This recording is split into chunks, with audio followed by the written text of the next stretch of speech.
பின் வந்து நம்ம ரிமூவ் பண்ணாலும் சாரியோட பொசிஷன் மாறாம அப்படியே நல்லா அழகா கொஞ்சம் நல்லா லேயரா ஒரு விசிறி டைப் இருக்கு பார்த்தீங்கன்னா அன்ஈவனா இல்லாமலாம் இருந்ததுன்னா ரொம்ப அழகா இருக்கும். இன்னைக்கு இந்த வீடியோல பிளஸ் சைஸ் அதாவது கொஞ்சம் குண்டா இருக்கிறவங்களுக்கு saree pre-pleat எப்படி பண்ணலாம் அப்படின்னு சொல்லி தான் பார்க்க போறோம்.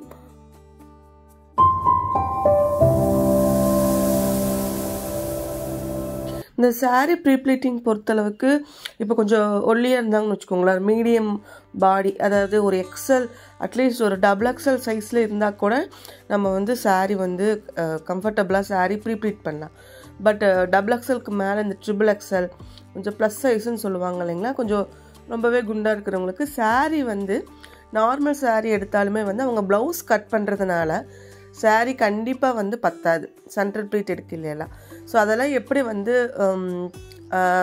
எந்த ட்ரிக் யூஸ் பண்ணி எப்படி இந்த saree pre-pleat அவங்களுக்கு பண்ணலாம் அப்படின்னு சொல்லி தான் பார்க்க போகிறோம். ஸோ ஃபஸ்ட்டு வந்துட்டு நான் இப்போ என்னுடைய கிளைண்ட்டோட முந்தான போர்ஷன் வந்து நான் மெஷர்மெண்ட் எடுத்துட்டேன் ஆல்ரெடி. ஸோ அதை இன்ச்சஸில் கன்வெர்ட் பண்ணிவிட்டு இப்போ முந்தான போர்ஷனுக்கு நான் என்ன பண்ணியிருக்கேன் அப்படின்னா மார்க் பண்ணிட்டேன். ஸோ செகண்ட் பார்த்தீங்கன்னா ஹிப் மெஷர்மெண்ட்டு. மோஸ்ட்லி என்ன பண்ணிடுவாங்கன்னா கான்ட்ராஸ்ட் ப்ளவுஸ் வந்து யூஸ் பண்ண மாட்டாங்க. ஸோ அப்படியே ரன்னிங் ப்ளவுஸ் அதாவது சாரியோட வர ப்ளவுஸே யூஸ் பண்ணுறதுனால கண்டிப்பாக saree வந்து ப்ளஸ் சைஸில் இருக்கிறவங்களுக்கு பத்தாதுங்க. ஸோ ஃபஸ்ட்டு வந்து ஹிப் மெஷர்மெண்ட் அவங்களோட ஹிப்புக்கு தகுந்த மாதிரி நீங்கள் ரெகுலராக நீங்கள் எடுத்தீங்க அப்படின்னு அதாவது எப்போவுமே சொருகிற பார்ட்லேருந்து நீங்கள் எடுத்தீங்கன்னா கண்டிப்பாக அவங்களுக்கு வந்து பத்தாது. ஸோ உங்களோட கிளைண்ட்டுக்கு நீங்கள் மெஷர் பண்ணையில் சென்டர் ஆஃப் த பெல்லிலிருந்து நீங்கள் வந்து ஹிப் மெஷர்மெண்ட் மார்க் பண்ணிக்கிங்க. ஏன்னா நீங்கள் அப்படி எடுத்தாலுமே வந்து கண்டிப்பாக சென்டர் ப்ளீட் எடுக்கையில் ஒரு 5 ப்ளீட் 6 ப்ளீட் தான் வர மாதிரி இருக்கும். ஸோ அதுவுமே வந்து ரொம்ப குட்டியாக நீங்கள் எடுக்கிறப்ப தான் அவ்வளோ ப்ளீட் வரும். ஸோ அப்படி இல்லாமல் நீங்கள் நார்மலாக எடுக்கிற மாதிரி எடுத்திங்கன்னா 2 ப்ளீட் 3 ப்ளீட் கூட வராதுங்க. ஸோ இதெல்லாம் வந்து கண்டிப்பாக ப்ளஸ் சைஸில் இருக்கிறவங்களுக்கு நம்ம பார்க்க வேண்டிய விஷயங்கள்.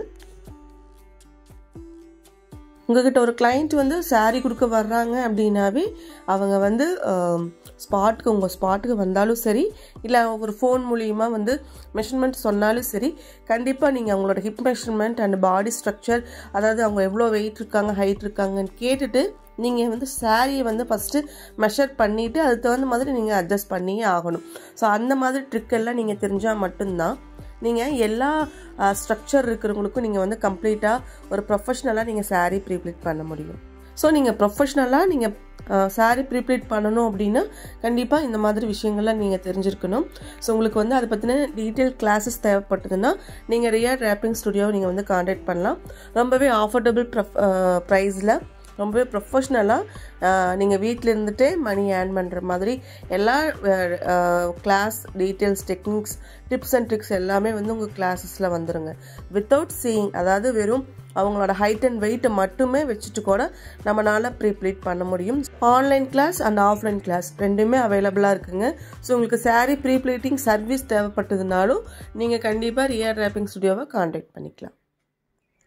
ஸோ நம்ம வீடியோ ஸ்டார்டிங்கில் பார்த்த மாதிரி அதாவது நம்ம ஒரு சாரியோட முந்தானதாங்க ஒரு சாரிக்கு அழகே ஓகேங்களா. ஸோ அப்படி இருக்கிறப்போ அது நார்மலாக வந்து ஹேண்ட்ஸ் மெத்தடில் நீங்கள் பண்ணலாம். பட் இந்த மாதிரி ஃபோல்டிங் டைப்பில் பண்ணிங்க அப்படின்னா இன்னமே வந்து ரொம்ப பர்ஃபெக்ஷனாக இருக்கும். சில பேர்த்துக்கு சொல்லுவாங்க என்னுடைய ஸ்டூடெண்ட் நிறைய பேர் ஜாயின் பண்ணவங்களுக்கு வந்து ஆனால் அது நான் ட்ரை பண்ணியிருக்கேன் சிஸ் சரியாக வரமாட்டேங்குது அப்படின்னு சொல்லுவாங்க.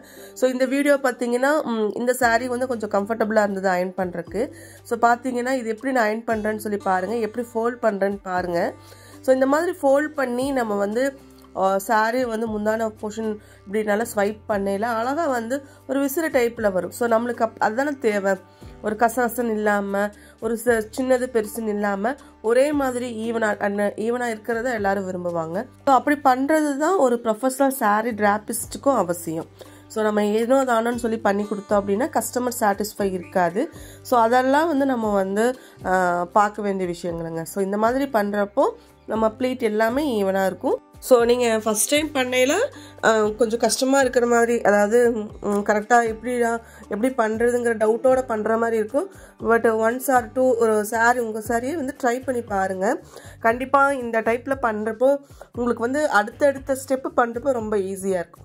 ஸோ இந்த ஃபஸ்ட்டு ஸ்டாப்பில் வந்து ஒரு பின் பண்ணுறோம் இல்லைங்களா. ஸோ பின் பண்ணிவிட்டு நம்ம ப்ளீட் செட் பண்ணையில் அடுத்தடுத்த முந்தான போர்ஷனுக்கு வந்து அந்த ஹைட் வரைக்கும் நம்ம saree வந்து ப்ளீட் செட் பண்ணையில் உங்களுக்கு ரொம்பவே ஈஸியாக வந்து ஸோ நீங்கள் நெக்ஸ்ட்டு ஸ்டெப், அதாவது நீங்கள் ஒவ்வொரு போர்ஷனாக நீங்கள் வந்து ப்ளீட் வந்து கொஞ்சம் கொஞ்சமாக செட் பண்ணுவோம்ல, அப்படி பண்ணுறப்பவும் நம்ம ப்ளீட் எல்லாமே வந்து உள்ள ஏதாவது ப்ளீட் ஏதாவது சிக்கியிருக்கா, ப்ளீட் ஏதாவது மறைஞ்சிருக்கா அப்படிங்கிற மாதிரி செக் பண்ணி பார்த்துட்டு நீங்கள் வந்து ஒவ்வொரு ப்ளீட்டாக எடுத்து நம்ம பின் பண்ணுவோம் இல்லைங்களா, ஒவ்வொரு போர்ஷனப்போ அது வந்து பின் பண்ணணும். ஸோ அப்படி பண்ணுறப்போ நீங்கள் இந்த எட்ஜில் நான் வந்து பார்க்குற பாருங்கள். ஸோ இந்த மாதிரி எடுக்கிறப்பவும் நீங்கள் டாப்பில் வந்து என்ன பண்ணிடணும்னா செக் பண்ணிக்கணும். ஸோ இப்படி ஒன்ஸ் வந்து நீங்கள் சேஃப்டி பின் வச்சு செக்யூர் பண்ணதுக்கப்புறமா டேபிளோட ஆப்போசிட் சைடில் ஒரு பெக் வச்சு செட் பண்ணிவிட்டு அதுக்கப்புறம் கண்டிப்பாக அயன் பண்ணுறதுக்கு முன்னாடி இப்போ ப்ளீட் எல்லாமே வந்து பார்த்திங்கன்னா உள்ளே இருக்கிற ப்ளீட்டில் ஒரே மாதிரி இருக்காது. ஸோ அதெல்லாமே வந்து நேராக லெஃப்ட் சைடில் வந்து எல்லா ப்ளீட்டுமே வர மாதிரி கரெக்டாக ப்ளீட் செட் பண்ணிவிட்டு அதுக்கப்புறம் இப்படி வந்து ஒரு உங்கள் ஹேண்டால் பிடிச்சிட்டு இப்போது ரைட் சைட்லேருந்து அயன் பண்ணுங்கள் அப்படி. ஸோ இந்த மாதிரி பண்ணுறப்போ என்ன ஆகுனா ப்ளீட் வந்து உள்ளே இருக்கிற ப்ளீட்டும் நேராக இருக்கும், நம்மளுக்கு வந்து அயன் பண்ணுறதுக்கும் ரொம்ப ஈஸியாக இருக்கும். ஸோ இதே மாதிரி ஃபார்மேட்டில் தான் நம்ம முந்தான போர்ஷன் நம்மளுக்கு எவ்வளோ பின் பண்ணியிருக்கோம், நம்ம மெஷர் பண்ணி பின் பண்ணியிருக்கோமோ அது வரைக்கும் நம்ம இதே மெத்தடில் தான் நம்ம வந்து பண்ண போகிறோம். ஸோ ஒன்ஸ் நீங்கள் ஒவ்வொரு டைம் நீங்கள் பண்ணுறப்போ இப்போ பாருங்களேன் என்ன பண்ணுறேன்னு. ஸோ இந்த மாதிரி தான் உள்ளே கை வச்சு ஒரு டைம் வந்து ஸ்வைப் பண்ணணும். ஸோ அப்படி பண்ணுறப்ப தான் என்ன பண்ணுவீங்க, என்னென்னா உள்ளே வந்து சில சமயம் வந்து சாரீ வந்து சுருங்கிட்டுருக்கும். ஸோ அதெல்லாம் இல்லாமல் நேராக இருக்கிற மாதிரி நம்ம வந்து கிளியர் பண்ணணும். ஸோ பண்ணிவிட்டு ஆஸ் யூஷுவல் அதே மாதிரி ஒரு சேஃப்டி பின் வச்சு பின் பண்ணிடுங்க. அதுக்கப்புறம் செக் பண்ணுங்கள். நெக்ஸ்ட்டு செக் பண்ணது அப்படியே வந்து இன்னொரு கையில் பிடிச்சிட்டு ரைட் சைட்லேருந்து நீங்கள் அயன் பண்ணுங்கள்.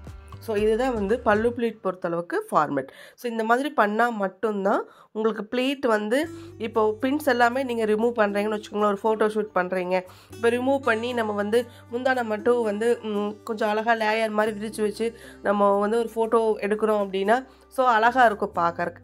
அப்படி இல்லாமல் கொஞ்சம் கசகசன்னு இருந்துச்சுன்னு வச்சுக்கோங்களேன், ஒரு ப்ளீட் சின்னது ஒரு ப்ளீட் பெருசுன்னு இருந்ததுன்னா ஸோ நம்மளுக்கு வந்து அந்த லேயர் தெரியும், அந்த கோடு தெரியும் இல்லை, ஸோ அப்படி தெரிகிறப்போ அழகாக இருக்காதுங்க. ஸோ அதுக்காக தான் கண்டிப்பாக இந்த மாதிரி நீங்கள் ட்ரை பண்ணி பார்க்குறப்போ ரொம்பவே வந்து ப்ரொஃபஷ்னலாக இருக்கும். ஓகே, இப்போ நம்ம வந்து இன்னொரு விஷயம் பார்க்க வேண்டிய விஷயம் என்ன அப்படின்னா, நீங்கள் ஒன்ஸு டாப்பில் மட்டும் அயன் பண்ணாமல் பல்லு ப்ளீட்டோட பேக் சைடும் நீங்கள் வந்து அயன் பண்ணணும்.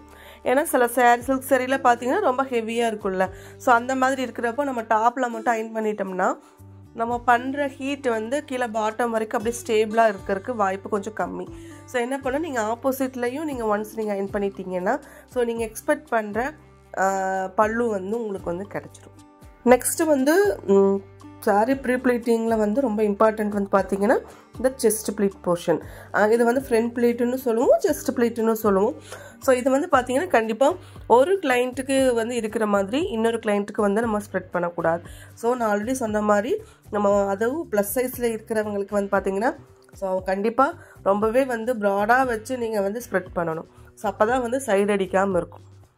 ஒரு எக்ஸாம்பிள் சொல்லணுன்னா, இப்போ ஒரு மீடியம் சைஸில் இருக்கிறவங்களுக்கு நீங்கள் வந்து ப்ளீட் பண்ணியிருப்பீங்க, ஏதோ ஒரு மெஷர்மெண்ட் வச்சு நீங்கள் ஸ்ப்ரெட் பண்ணியிருப்பீங்க. ஸோ நீங்கள் கிளாஸ் அட்டன் பண்ணலைன்னா ஸோ நீங்கள் அடுத்தது வந்து ஒரு ப்ளஸ் சைஸ்காரங்க வராங்க, நீங்களும் அவங்களுக்கு அதே மாதிரி நீங்கள் வைக்கிறீங்கன்னு வச்சுக்கோங்களேன், கண்டிப்பாக பத்தாது. என்ன ஆயிரும் அப்படின்னா அப்படியே வந்து ஆக்குவேடாக தெரிய ஆரம்பிச்சிடும் சைடில். ஸோ அப்புறம் அதுக்கப்புறம் அவங்க என்ன பண்ணுவாங்க, அவங்க ஒரு வாக்கில் இழுக்க ஆரம்பிச்சிருவாங்க, அப்போது ப்ரீப்ளீட் பண்ணாத மாதிரி ஆயிடும். ஸோ உங்களோட நேமும் வந்து அந்த இடத்துல வந்து ஸோ அவங்க சரியாக பண்ணி தரல அப்படிங்கிற மாதிரி ஆயிடும். ஸோ கண்டிப்பாக நீங்கள் ஒரு கிளாஸ் அட்டன் பண்ணுறப்ப தான் எந்தெந்த பாடி மெஷர்மெண்ட் இருக்கிறவங்களுக்கு எப்படி வந்து நம்ம ப்ளீட் பண்ணணுங்கிற மெத்தடெல்லாம் உங்களுக்கு கிளாஸ் செஷனில் வந்துடுங்க. ஓகே, இப்போ ஃப்ரண்ட் ப்ளீட் முடிச்சிட்டோம். நெக்ஸ்ட் வந்து பார்த்தீங்கன்னா சென்டர் ப்ளீட் போர்ஷன். ஸோ நான் ஆல்ரெடி சொன்ன மாதிரி இப்போ நம்ம கிளைண்ட்டுக்கு வந்து ஃபஸ்ட்டு வந்து அவங்களோட பாடி மெஷர்மெண்ட்டுக்கு ஏற்ற மாதிரி எடுக்கையில் வந்து ஒரு 3 ப்ளீட் கூட வரல. ஸோ அதுக்கப்புறம் வந்து ப்ளீட் வந்து நம்ம சொன்ன மாதிரி உள் சுற்று பகுதியை வந்து கொஞ்சம் தள்ளி, அதாவது ஸ்டொமக் சைடு வச்சு நம்ம ஒரு மெஷர்மெண்ட் எடுக்கையில் ஒரு 6 ப்ளீட் வந்தது. ஸோ மீடியம் மெஷர்மெண்ட்டில் நம்ம வச்சு ஒரு 6 ப்ளீட் வந்து நான் இப்போ எடுத்திருக்கேன். ஸோ இதை வந்து அப்படியே டாப்பில் வந்து ஒரு சேஃப்டி பின் வச்சு செக்யூர் பண்ணிவிட்டு நம்ம ஆஸ் யூஷுவல் ஸ்ப்ரெட் பண்ணி பண்ணுற மாதிரி நம்ம பண்ணிடுறோம். சில சாரியில் வந்து பார்த்திங்கன்னா 8 ப்ளீட் 10 ப்ளீட் வரைக்கும் கூட வரும். ரொம்ப ஒல்லியாக இருக்கிறவங்களுக்குலாம் 12 ப்ளீட் கூட நம்ம சென்டர் ப்ளீட் எடுப்போம்.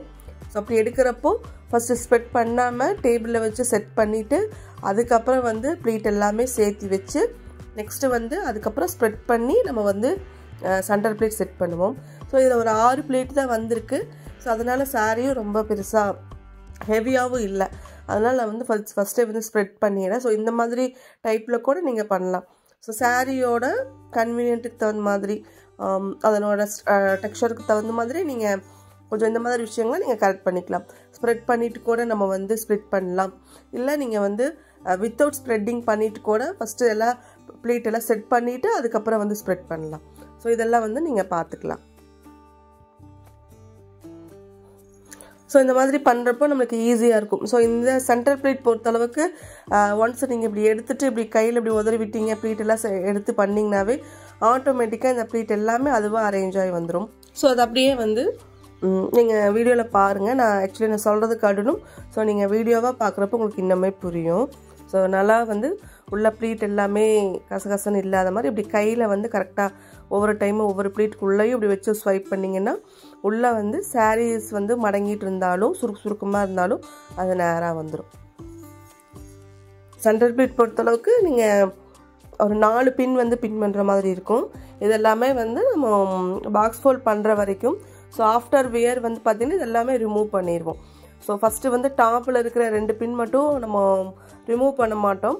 ஸோ பாட்டம் அதுக்கு அதாவது இந்த 2 பின்னுக்கு அப்புறம் பின் பண்ணுற எல்லா பின்ஸுமே வந்து நீங்கள் வந்து கிளைண்ட் வேர் பண்ணுறப்போ ரிமூவ் பண்ண சொல்லிடுங்க. ஸோ அப்போ தான் வந்து ஒரு சைடு இழுத்துட்டு இல்லாமல் இருக்கும். இப்போ நீங்கள் ஒரு கிளைண்ட்டுக்கு நீங்களே வந்து போய் ட்ராப் பண்ணி விடுற மாதிரி இருந்ததுன்னா ஓகே. பட் அவங்க வந்து மேக்ஸிமம் வந்து அவங்களே வந்து கட்டுற மாதிரி தான் இருப்பாங்க. ஸோ அந்த மாதிரி இருக்கிறப்ப அவங்களுக்கு சொல்லிடுங்க, நான் இவ்வளோ பின்ஸ் இங்கே பின் பண்ணியிருக்கேன், உங்களுக்கு வந்து ரொம்ப டைட்டாக இருக்கிற மாதிரி ஃபீல் ஆச்சுன்னா, அதாவது ஒன்ஸ் நீங்கள் ட்ராப் பண்ணுறப்போ அது வந்து ரிமூவ் பண்ணிடுங்க அந்த பின்ஸ் எல்லாம் அப்படிங்கிற மாதிரி அவங்ககிட்ட வந்து இன்ஃபார்ம் பண்ணிடுங்க.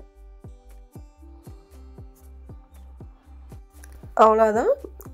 டாப்லேருந்து பாட்டம் வரைக்கும் அப்படியே வந்து அயர்ன் பண்ணிடுங்க. நீங்கள் பின் பண்ணிவிட்டு நீங்கள் அயர்ன் பண்ணுறப்போ ப்ளீட் எல்லாமே கலையாதுங்க. ஸோ இது வந்து சாரிக்கு தகுந்த மாதிரி இந்த போர்ஷன் கூட சாரிக்கு தகுந்த மாதிரி நீங்கள் வந்து பண்ணிக்கலாம். ஓகே, அவ்வளோதான். இப்போது நம்ம ப்ரீப்ளீட் எல்லாமே பண்ணி முடிச்சிட்டோம். அதுக்கப்புறம் பாக்ஸ் ஃபோல்டிங். ஸோ இந்த பாக்ஸ் ஃபோல்டிங் பொறுத்தளவுக்கு பெரிய யூஸ் கிடையாது. நம்ம ஆஸ் யூஷுவல் நம்ம எப்படி பாக்ஸ் ஃபோல்ட் பண்ணுறோமோ அந்த மாதிரி பண்ணி நீங்கள் ஃபினிஷ் பண்ணி உங்களோட ஸ்டைல் பாலிபேக் பேக்கிங் என்ன மெஷர்மெண்ட்டில் நீங்கள் பாலிபேக் வச்சுருக்கீங்களோ நீங்கள் அந்த மாதிரி பேக் பண்ணி கொடுத்துடலாம். ஸோ உங்களுக்கு வந்து பாலிபேக் மெஷர்மெண்ட் எப்படி எடுக்கணும், பாலிபேக் மெட்டீரியல் எப்படி சூஸ் பண்ணணுங்கிற ஐடியாஸ் இல்லாமல் இருந்ததுனாலும் நீங்கள் வந்து ரியா டிராப்பிங் ஸ்டுடியோ கோச்சிங்கில் நீங்கள் வந்து ஜாயின் பண்ணிக்கலாம்.